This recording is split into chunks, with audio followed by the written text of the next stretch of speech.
आता आपण पाहतोय रेंज फंक्शन पायथॉनमध्ये. Range function is use to generate a sequence of numbers. नंबर्सचा सिक्वेन्स क्रिएट करण्यासाठी रेंज फंक्शनचा यूज केला जातो.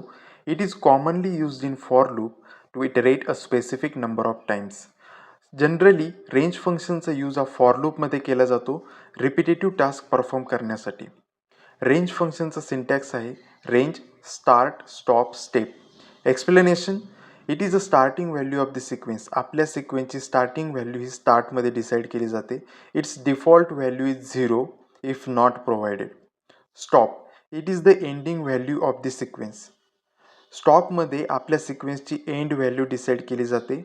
It is required to stop the sequence because स्टॉपला बाय डिफॉल्ट व्हॅल्यू नसते. Step: it is the increment between each number in the sequence. Simply, it is the gap between the two numbers in the sequence. Default value of step is 1 if not provided. Example बघूया. For I in range 2, 22, 4. Here 2 is the start, 22 is the stop and 4 is the step. Print I. So output will be start with the 2.